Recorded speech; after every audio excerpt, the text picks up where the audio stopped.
-1, देखिए 1 - 1 कट जाएगा, ये बचेगा -p² अपॉन 1 - p² की पावर -1।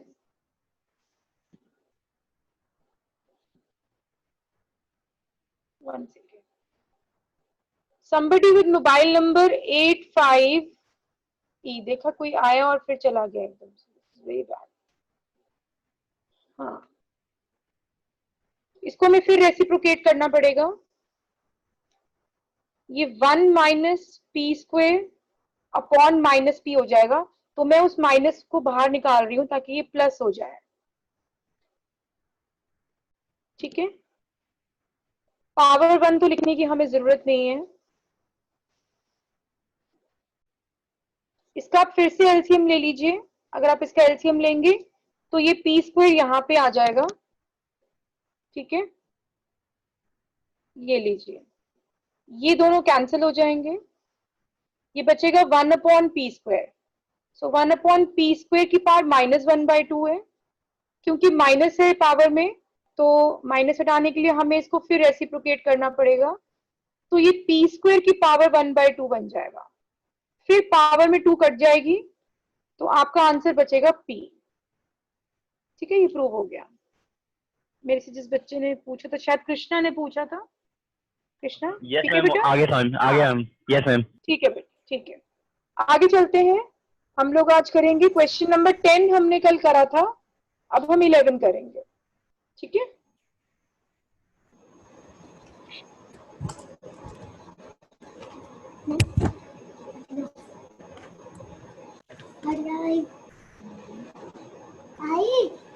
अपना ऑडियो ऑफ कर लीजिए। क्वेश्चन नंबर 11 है, if a is equals to c की पावर z,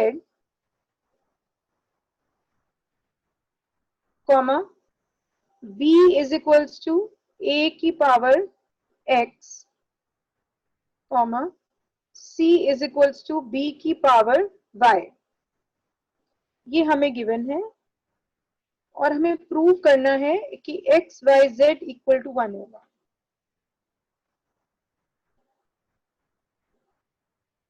ठीक है, तो हम इसे कुछ शुरू करते हैं क्वेश्चन को। देखिए आपको इसमें क्या करना है। ये देखिए, ये हमें जो फर्स्ट इक्वेशन दी है a is equal to c की पावर z, यहां पर आप c की वैल्यू पुट कर दीजिए यहां से, तो c की जगह b की पावर y होल z हो जाएगा, ये हो जाएगा। फिर यहां से b की वैल्यू पुट कर दीजिए, a की पावर x y और बाहर z। बहुत इजी क्वेश्चन था ये, दोनों तरफ a आ गया, पावर कंपेयर कर दो, पावर कंपेयर करोगे तो x y z equal to 1 आ गया। था ना इजी क्वेश्चन? ठीक है,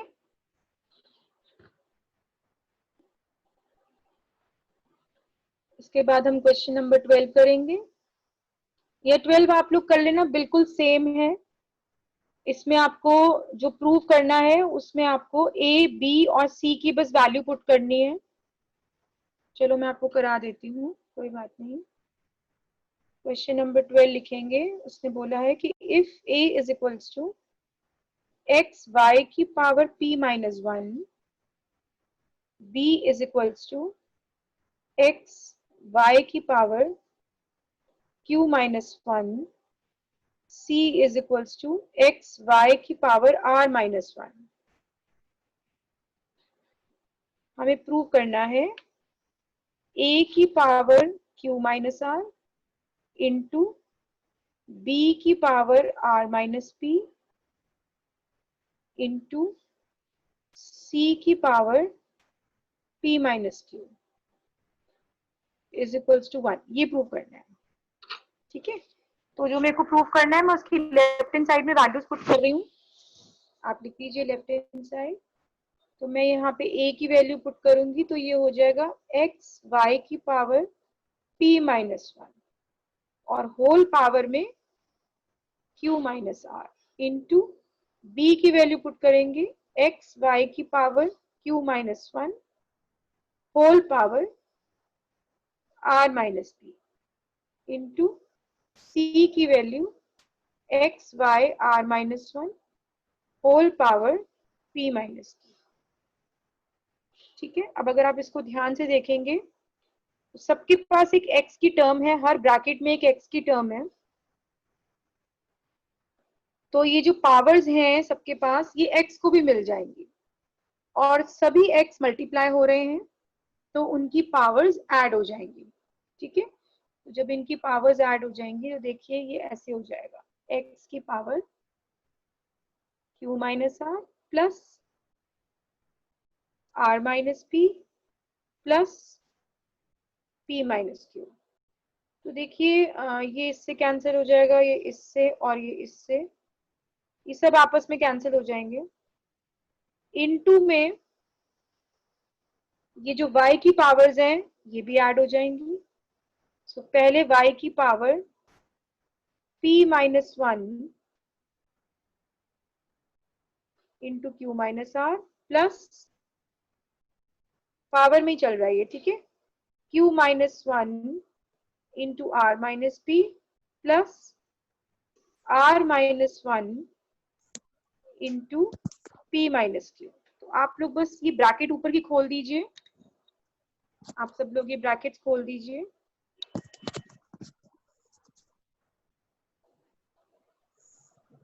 जो x की पावर थी वो तो कुछ भी नहीं बची, वो तो 0 ही बची।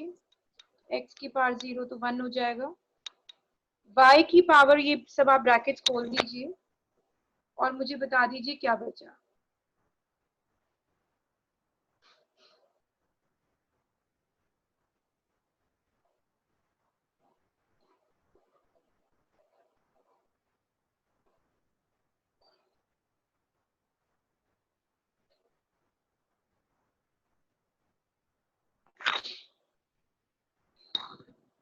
देखिए QR से QR कैंसिल हो गया, PR से PR कैंसिल हो गया, PQ से PQ कैंसिल हो गया, माइनस R से प्लस R, P से माइनस P, Q से माइनस Q। X की पावर 0 बचा, Y की पावर भी 0 बचा, आंसर आ गया Y। मैम एक बार रिपीट कर दीजिए। कहाँ से रिपीट करूं बताओ? एक्स की पावर से। x की पावर तो सारे के सारे x मल्टीप्लाई हो रहे थे, तो मैंने जो बेस सेम था x सबकी पावर्स को मैंने प्लस कर दिया x की पावर पे। ये देखो सारी पावर्स मैंने प्लस कर दी, ठीक है, x के ऊपर। ऐसे ही y की सारे बेस सेम थे, मल्टीप्लाई हो रहे थे, तो उनकी पावर्स ऐड कर दी। देखो y की पावर पे मैंने ये सारे y ऐड कर दिए पावर्स को, ठीक है। फिर मैंने उन ब्रैकेट्स को सॉल्व कर दिया तो वो सब कैंसिल आउट हो गए। x की पावर 0 बचे, y की पावर 0 बचे, तो 1 आ गया, ठीक है। इसके बाद हम क्वेश्चन नंबर 13 करेंगे। अगर आप ये लिख रहे हैं तो लिख लीजिए, मैं रुक जाती हूँ 10 सेकेंड्स।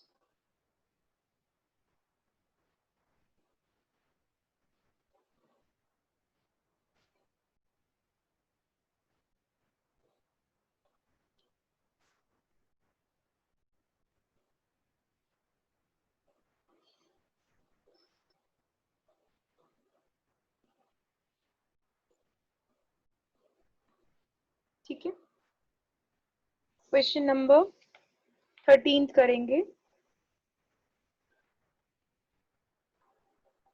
इफ 2 की power x is equal to 3 की power y is equal to 6 की पावर माइनस z, हमें प्रूव करना है 1 by x plus 1 by y plus 1 by z equal to 0। बहुत इजी क्वेश्चन है ये भी, 2-3 स्टेप्स का है बस। ये जो हमें गिवन है, क्योंकि ये तीन चीजें हमारे को इक्वल में गिवन है,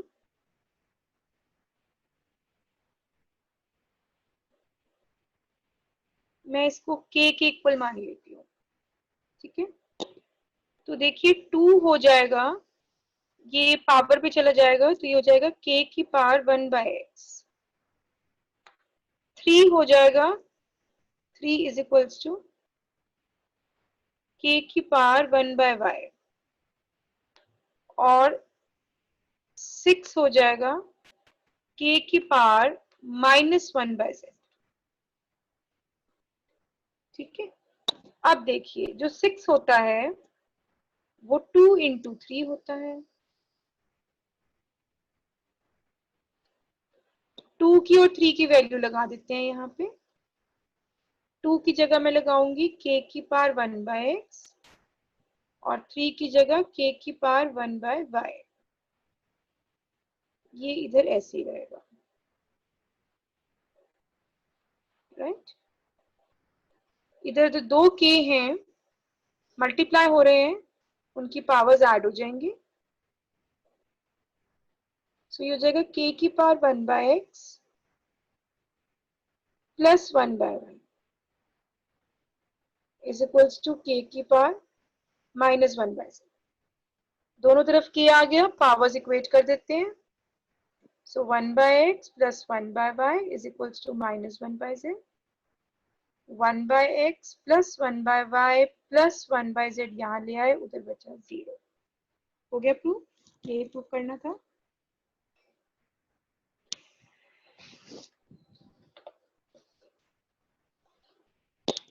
ठीक है, बहुत छोटी छोटी चीजें, बहुत छोटी छोटी ट्रिक्स जो हैं आप लोग अप्लाइड मैथ्स में सीखोगे, जो आपके बहुत काम आएंगी आगे जाके एंट्रेंस एग्जाम्स में, एवरीवेयर, राइट।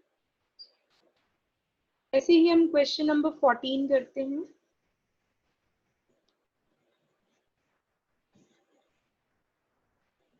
अगर ये सब ने लिख लिया है तो राइट।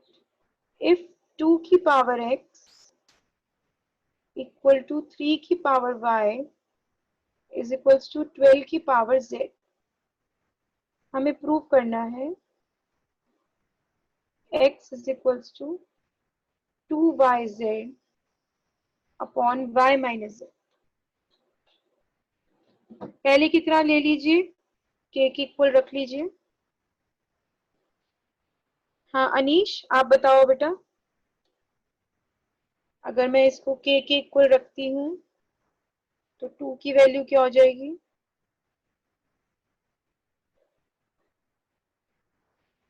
मैम आ नहीं रहा है मेरे को समझ में मैम। अच्छा, तो तुम बोले क्यों नहीं? क्या नहीं समझ में आ रहा बताओ, दोबारा बता मैम दोगे? ये नहीं मैम, एक्चुअली क्या है मैम, ये चैप्टर अभी आप कल से ही आया हूँ मैम, और ये चैप्टर आप वो शुरू कर चुके, तो कुछ समझ में नहीं आ रहा अभी actually। मैंने बेटा कल ही शुरू करा है इस चैप्टर को। अच्छा मैम। कल मैंने इस चैप्टर का 4th क्वेश्चन से शुरू कराया था और परसों मैंने सिर्फ उसके 3 क्वेश्चन कराए थे। Indices ma'am. आप लोग 8th क्लास में पढ़ चुके हो। इंडिसेस का यस मतलब मैम। होता है पावर, है ना? Yes ma'am. हाँ ठीक है, तो पावर जो होती है, पावर की रूल्स आप सबको पता ही है कि अगर a की पावर m इंटू a की पावर n हो तो पावर ऐड हो जाती है, आप सबको पता ही है। अगर डिवाइड हो रही हो तो सब्ट्रैक्ट। बेटा ये चैप्टर आप लोग 8th क्लास में भी पढ़ चुके हो और 9th में भी आपके पास सर्च में ये लास्ट एक्सरसाइज थी। ठीक है, हाँ वो हमने बोलिए, 12 बोलो। वहाँ पे 12 जेड लिखा है ना क्वेश्चन में, वो 6 की पावर जेड है। नहीं बेटा 12 की पावर जेड ही है, वो ऊपर वाले क्वेश्चन में है 6 की पावर जेड। हाँ नीश बताओ बेटा, याद आया कि ये प्रॉपर्टीज याद है, बेस की बेस सेम हो यस पावर मैम। ऐड हो जाती है। हाँ यस याद मैम। आया बेटा, बस वही यस लगा मैम। रहे हैं इन क्वेश्चंस में। आपके अच्छा पास बुक है? आपके पास बुक है? मैम, एनसीईआरटी है एनसीईआरटी किसकी है? मैम, मैथ्स की। कौन सी वाले मैथ्स की? बेटा अप्लाइड मैथ्स की तो भी एनसीईआरटी आई नहीं मैम मार्केट में स्टैंडर्ड तो। स्टैंडर्ड मैथ्स, मतलब हाँ मींस नहीं, वो तो मैंने। उसके चैप्टर्स बेटा, उसके चैप्टर्स और इसके चैप्टर्स डिफरेंट है। Okay ma'am. आपके पास कॉमर्स विद मैथ्स है ना? Yes ma'am.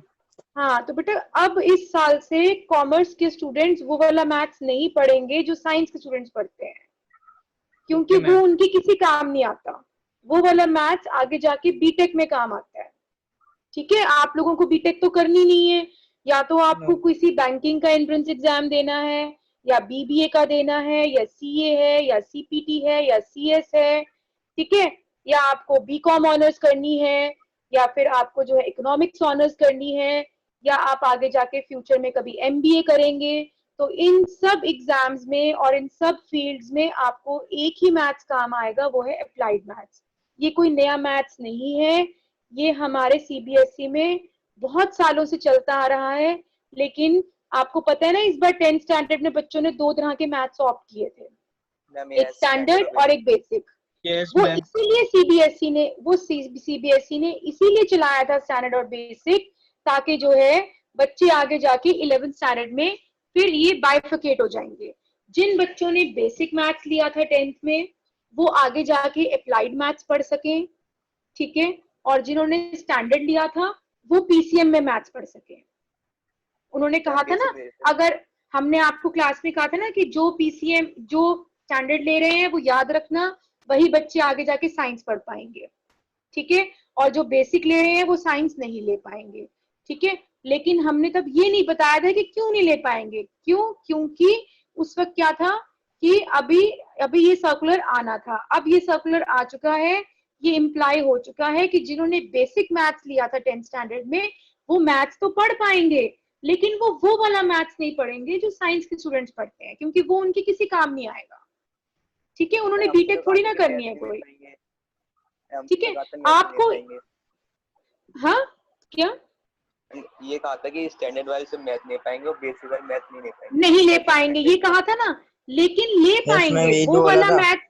हाँ, लेकिन वो वाला मैथ्स नहीं ले पाएंगे जो साइंस के स्टूडेंट्स पढ़ते हैं। अब वो अप्लाइड मैथ्स ले पाएंगे। ठीक है, क्योंकि अप्लाइड मैथ जो है वो बीटेक में काम नहीं आता।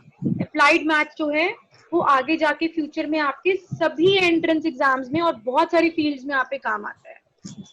ठीक है, अच्छा इस मैथ्स में और उस मैथ्स में क्या फर्क है? बस इतना ही फर्क है कि इसमें जैसे आप लोग इकोनॉमिक्स पढ़ोगे, इकोनॉमिक्स में आप स्टैटिस्टिक्स पढ़ोगे सेक्शन बी में। ठीक है, तो वो सारी स्टैटिस्टिक्स भी आपकी इसी मैथ्स में आ जाती है। जो 5 to 7 टॉपिक्स ऐसे हैं जो साइंस वाले भी पढ़ेंगे, आप भी पढ़ोगे, क्योंकि वो कॉमन ही रहते हैं। ठीक है, उसके अलावा कुछ ऐसे टॉपिक्स हैं जो आपको अकाउंट्स में और आपके इकोनॉमिक्स में काम आएंगे, और आपको फ्यूचर में आपको किसी भी एंट्रेंस एग्जाम में आपको काम आएंगे, आपको बैंकिंग में काम आएंगे, इसीलिए वही टॉपिक्स इसमें डाले गए हैं। ठीक है, तो हाँ ठीक है, हाँ टैक्सेशन है, यूटिलिटी बिल्स है, स्टैटिस्टिक्स है, ग्राफ्स हैं। आप लोग ग्राफ्स देखते हो आजकल। आप लोग कोविड का जब कोरोना वायरस स्टार्ट हुआ था तो आप न्यूज देखते होगे, न्यूज में वो लोग दिखाते हैं कि ग्राफ जा रहा है, देखो पहले जो है पहले 500 पेशेंट्स थे, अब 6000 हो गए, फिर 60,000 हो गए। तो वो लाइन ग्राफ से शो करते हैं, तो लाइन ग्राफ ऊपर की तरफ जाता है तो उसमें डेथ रेट, मोर्टेलिटी रेट और corona virus rate, every rate उसमें शो हो जाता है। तो ये सब चीजें जो है, ये सब चीजें जो है डेटा एनालिसिस में काम आती हैं आगे जाके। बहुत जॉब्स हैं इसमें आगे जाके, तो इसीलिए ये एक बहुत ही बेनिफिशियल सब्जेक्ट है, ये आपके बहुत काम आने वाला है। ठीक है, तो जो इसको नहीं ऑप्ट कर रहे हैं, they are going to really be at loss, क्योंकि उन्हें ये नहीं पता कि वो 12th स्टैंडर्ड के बाद हर एग्जाम के लिए फिर एक 3-4 महीने की कोचिंग रखेंगे, 12-15 हजार रुपए खर्च करेंगे। ठीक है, और तब भी उनको ये सब चीजें इतने अच्छे से नहीं आ पाएंगी। लेकिन आप लोग इसमें बहुत बताया वो मैंने मैथ के भी हो जाते हैं। जो मैंने कोर्स बताया वो बिना मैथ्स के भी हो जाते हैं। अच्छा, लेकिन नहीं बेटा, नहीं हो पाते हैं, ये तुम लोगों की भूल है। उसमें वो वाले मैथ्स के बिना, सारे कोर्सेज वो वाले मैथ्स के बिना होते हैं जो मैथ साइंस के स्टूडेंट्स पढ़ते हैं। वो कैलकुलस पढ़ते हैं, वो कैलकुलस आप पे किसी काम नहीं आती है। जो टॉपिक्स आप इसमें पढ़ोगे वो सारे टॉपिक्स आपको वहां पे काम आएंगे। आप कभी बीबीए फर्स्ट ईयर के स्टूडेंट से पूछना, उनको फर्स्ट ईयर में मैथ्स लगती है, उनको क्या टॉपिक्स लगते हैं। आप कभी बीसीए के स्टूडेंट से पूछना, आप एमसीए के स्टूडेंट्स, एमबीए के स्टूडेंट से पूछना। ठीक है, और जो सीपीटी का एंट्रेंस एग्जाम देते हैं उनको भी मैथ्स की बुक पढ़नी पड़ती है पूरी। तो इसीलिए आप जब आईएम का एंट्रेंस एग्जाम देते हैं, आईपी मैट का एंट्रेंस एग्जाम देते हैं, उसमें तो पूरा पेपर ही मैथ्स का होता है, ठीक है, मैथ्स और इंग्लिश का होता है, तो वो सारी मैथ्स यही वाली होती है। तो जो लोग जॉब ओरिएंटेड हैं, जिनको लगता है कि हाँ हमें आगे लाइफ में कुछ करना है, तो वो तो डेफिनेटली इसको पढ़ेंगे, जिनको नहीं कुछ करना वो नहीं पढ़ेंगे, ठीक है। तो मैं आपको बता दूं, करती है वो मैम, हाँ बिना मैथ के भी करते हैं, मेरे भैया ने की थी सीए बिना क्या मैथ के। बीए, सीए फाउंडेशन होता है, हाँ और हाँ, उसमें मैथ मैम सिर्फ उसमें मैथ लगती है, उसके बाद सीए, उसके बाद तो सीए फर्स्ट ईयर में नहीं लगती है, जैसे सीए के पूरे उसमें जैसे जर्नी में मैं मैथ सीए की नहीं बात लगती। नहीं कर रही हूँ बेटा, सारे बच्चे, क्लास के सारे बच्चे सीए नहीं बनते, है ना। Yes, हाँ, सारे लोग तो बेटा सीए नहीं बनते ना, सबके अलग। ऐसा है कि यहाँ के लोगों के माइंड में एक ही बात है, कॉमर्स ले लो सीए कर लो, कॉमर्स ले लो सीए कर लो। बेटा सीए के आगे भी कुछ सोचो, ठीक है, उसके आगे भी देखो, बहुत कुछ है करने के लिए, जो यहाँ के लोगों के माइंड में अभी नहीं है। उनको नहीं पता कि हम कितनी फील्ड्स में आगे जा सकते हैं, ठीक है। तो इसीलिए आप सिर्फ सीए के बारे में मत सोचो। आगे चलते हैं, इसमें मैम देखिए अनीश, हाँ बोलिए। मैं ये कह रहा था, मैं जैसे कि मैंने 10th में स्टैंडर्ड लिया था, तो मैम अब ये सुना कि मैं कॉमर्स ले सकता हूँ ना कि? हाँ हाँ ले सकते हो, बिल्कुल ले सकते हो, बिल्कुल ले सकते हो, ठीक है। ये जो है, अब ये अनीश मैं तुम्हें बता रही थी कि अगर ये 2 की पावर x है, इक्वल टू मैंने k लिया है, तो आपको पता है ना ये x ऊपर जाके पावर 1/x बन जाएगा, ये तो पता है ना आपको। Yes ma'am. हाँ ठीक है बेटा, ऐसे ही जो 3 की पावर y है वो पावर ऊपर जाके 1/y बन जाएगी। ऐसे ही जो 12 है उसकी पावर k की पावर पे जाके 1/z बन जाएगी। अब देखो 12 को मैं क्या लिख सकती हूँ, 12 के फैक्टर्स होते हैं 6 into 12। Ma'am 4 into 3, ma'am 4 into 3, very good, ठीक है, 4 into 3 होता है। 4 को भी फैक्टर हो जाएगा। 4 की फैक्टर्स, हाँ 4 हो जाएगा 2 का स्क्वायर, क्योंकि मेरे पास सिर्फ 2 और 3 की वैल्यूज है। यस मैम, 4 को 2 का 2 स्क्वायर लिख दीजिए।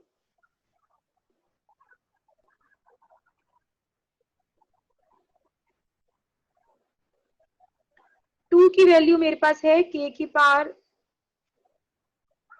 1/x, 1/x। तो ये 2/x बन जाएगा। 3 की जगह k की पावर 1/y, तो ये देखो दोनों तरफ देखो, k का base same, k same base है, पावर ऐड हो जाएंगी, ये हो जाएगा 2/x प्लस 1/y। अब मैं स्क्वायर खोल दिया क्या मैम? नहीं मैंने कोई स्क्वायर नहीं खोला बेटा, बताओ कहाँ पे था स्क्वायर। मैम 2 का मैंने कोई स्क्वायर था मैम स्क्वायर नहीं, आपने। 2 का स्क्वायर था ना, 2 का स्क्वायर था, यस मैम। तो 2 की वैल्यू थी k की पावर 1/z, तो जब मैं उसको 2 से ऊपर मल्टीप्लाई करूंगी तो वो 2/x बन जाएगी ना, ओके मैम, ओके मैम। है ना, 2/x बन जाएगी ना वो। हाँ, अब दोनों तरफ k है, k की पावर्स कंपेयर कर दो, तो 2/x plus 1/y is equals to 1/z, ठीक है। इसको एलसीएम ले लेते हैं, क्योंकि अभी वो स्टेप नहीं आया जो हमें चाहिए था। x y इसका एलसीएम आ जाएगा, 2y plus x is equal to 1/z, cross multiply करो। अनीश, हाँ बोलो अनीश, कुछ कह रहे हो, क्रॉस मल्टीप्लाई करो, राइट। मैम 1/x को, वो मैम 1/y को 1/z की साइड ले जाइए।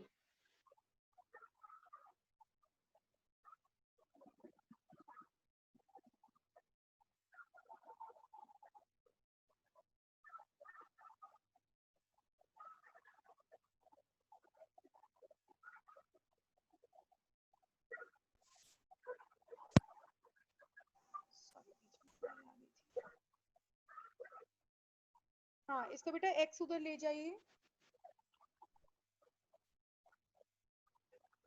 और इसमें से x कॉमन ले लीजिए, तो x की वैल्यू आ जाएगी 2yz upon y minus z। यही हमें प्रूव करना था। ये लास्ट स्टेप आप लिख लीजिए।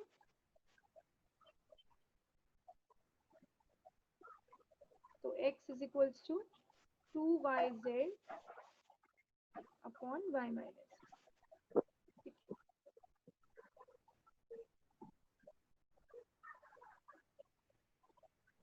अगर ये सबने कर लिया है तो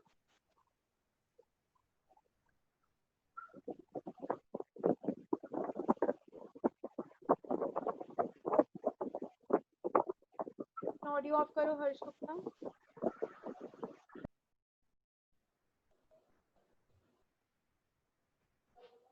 नेक्स्ट क्वेश्चन करते हैं। 15th में आपको होमवर्क में दे देती हूँ, कुछ खास डिफिकल्ट नहीं है। इवैल्यूएट x की पावर 1/2 y की पावर -1 इंटू z की पावर 2/3, जहाँ पे x की वैल्यू 9 दी है, y की वैल्यू 2 दी है और z की वैल्यू 8 दी है। तो आप लोग बस इसमें आपको वैल्यू पुट करनी है। कल मुझे इसका आंसर बताना आप क्या आया है। ऐसे ही मैं आपको 16th दे रही हूँ होमवर्क में। 16th क्वेश्चन है कि इफ x की पावर 4 y की पावर 2 and z की power 3 is equals to 49392, find the value of x y and z। मैं आपको हिंट दे देती हूँ कि 16th क्वेश्चन में क्या करना है। ये जो साइड में नंबर लिखा हुआ है 49392, आपको इससे साइड में फैक्टर्स बनाने हैं और फिर आपको उन फैक्टर्स को इस एक्स वाई जेड से कंपेयर करना है। अगर नहीं आएगा तो मुझसे कल पूछना आप, ठीक है। क्वेश्चन नंबर 17 करते हैं, फर्स्ट पार्ट। ये लिख लीजिए अगर आप लिख रहे हैं तो। कर दूं, इसे क्लियर कर दूं।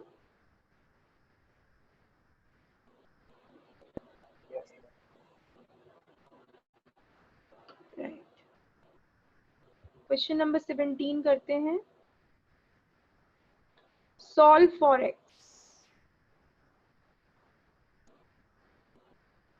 फर्स्ट पार्ट करेंगे 5 की पावर Yes, ma'am. 2x। हाँ जी बोलो। And we have not done 16 question. I have given you as homework. Okay, ma'am.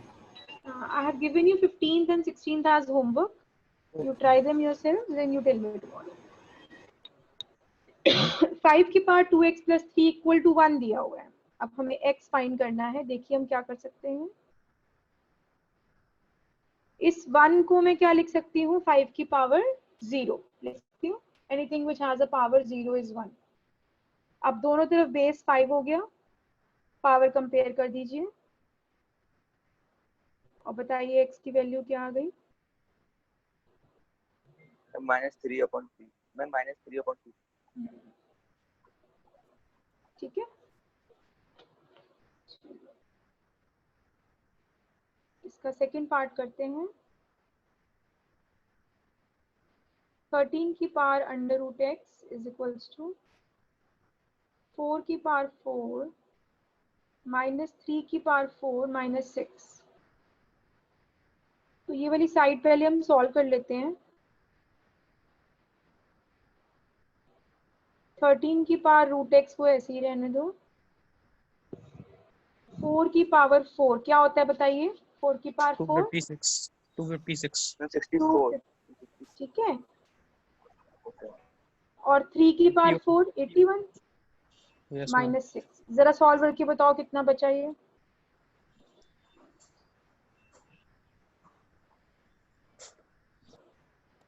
169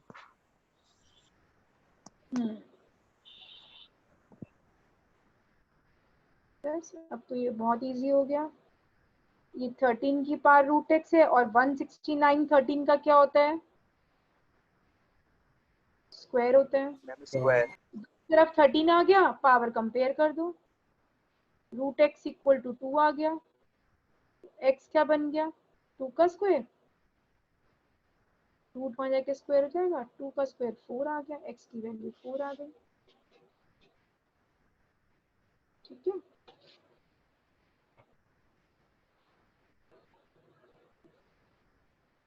इसका थर्ड पार्ट करते हैं।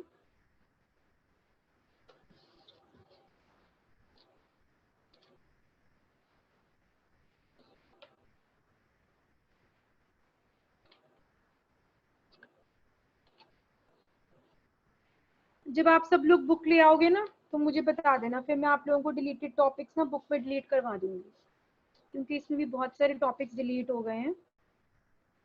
ठीक है, तो मैं और 2-3 दिन वेट कर लेती हूँ, सब लोग पहले बुक्स ले आओ। थर्ड पार्ट करते हैं इसका। √3/5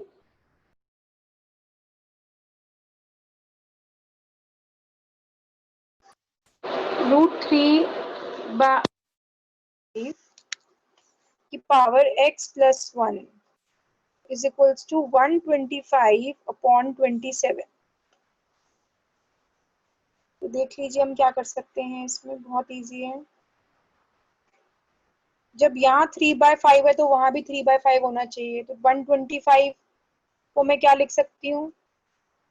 3/5 की -3। मैम 5 का क्यूब। 5 का क्यूब और इसको 3 का क्यूब। 3 का क्यूब। ठीक है, तो ये जो रूट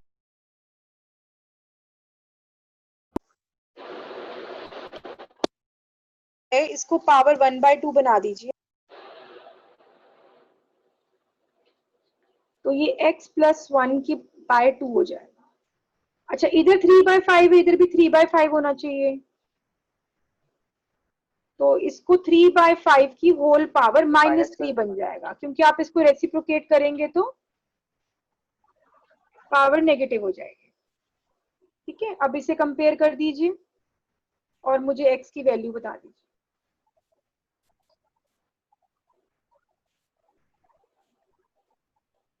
-7।